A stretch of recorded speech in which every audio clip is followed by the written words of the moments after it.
معراج رات کو پیش آنے کے پیچھے حکمت کیا ہے؟ جناب رہنمائی فرمائے۔ مجھے کسی نے کہا بھی تھا کہ معراج کی رات میں ہم کیا کریں؟ اس کا میری طرف سے مایوس کن جواب یہ ہے کہ کچھ نہ کریں، اس لیے کہ معراج کی رات کون سی ہے یہ ہمارے دین نے ہم کو نہیں بتایا۔ معراج کی رات میں کیا عبادت کرنی ہے یہ ہمارے دین نے نہیں بتایا۔ دین نے نہیں بتایا یعنی مطلب یہ ہے کہ نبی اکرم صلی اللہ علیہ وسلم نے نہیں بتایا۔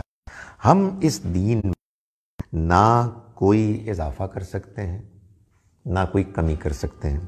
میں نے آج اپنے کسی جاننے والی کو اس سوال کا جواب یہ دیا تو انہوں نے بڑا دلچسپ ایک تبصرہ کیا کہ آپ نے تو دین کو بڑا ہی بورنگ بنا دیا، یہ تو ہماری بڑی ایک پرانی ایک چیز تھی کہ ہم اس میں رات کو جاگتے تھے اور عبادت کرتے تھے۔ تو میں نے گزارش کی کہ بات یہ ہے کہ دین تو صرف وہی ہے کہ جو اللہ کے پیغمبر صلی اللہ علیہ وسلم نے بیان فرمایا۔ جن راتوں کو آپ مناتے ہیں لیلۃ القدر کے علاوہ، ان راتوں کے بارے میں کوئی دین میں کوئی رہنمائی نہیں۔ جیسے مثال کے طور پر نبی صلی اللہ علیہ وسلم کے پیدائش کے دن کو آپ مناتے ہیں تو دین نے تو اس کو پریزرو بھی نہیں کیا کہ وہ دن کون سا ہے، اس لیے اس کے بارے میں اختلاف ہے۔ یہ معراج کے واقعے کی حکمت کیا ہے؟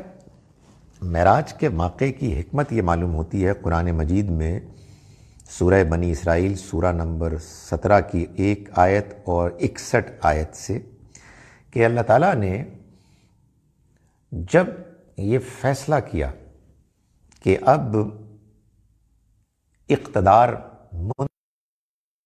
یعنی بنی اسرائیل سے اب بنی اسماعیل کی طرف اللہ تعالیٰ کا فیصلہ، اس کی اپوائنٹمنٹ شفٹ ہو رہی ہے، تو اللہ نے پھر اس سفر کا اہتمام کروایا جس کو کہ سورہ بنی اسرائیل کی پہلی آیت میں بیان فرمایا کہ سبحان الذی اسری بعبدہ لیلا من المسجد الحرام الی المسجد الاقصی الذی بارکنا حولہ۔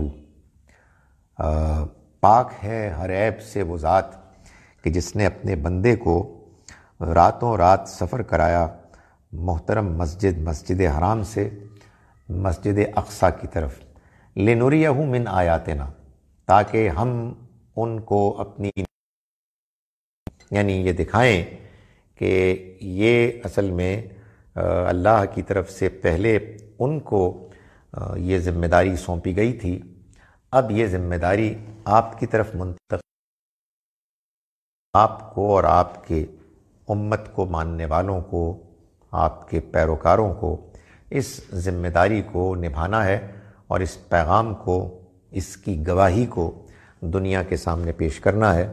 اس میں جو واقعات آپ کو دکھائے گئے حقیقت اسپریچول تھی، قرآن نے ان کو رویا بیان کیا، اور اسپریچول جتنے بھی ایکسپیرینسز ہوتے ہیں وہ متشابہات ہی ہوتے ہیں، میٹافوریکل، جس کا میں نے ابھی آپ کے سامنے ذکر کیا۔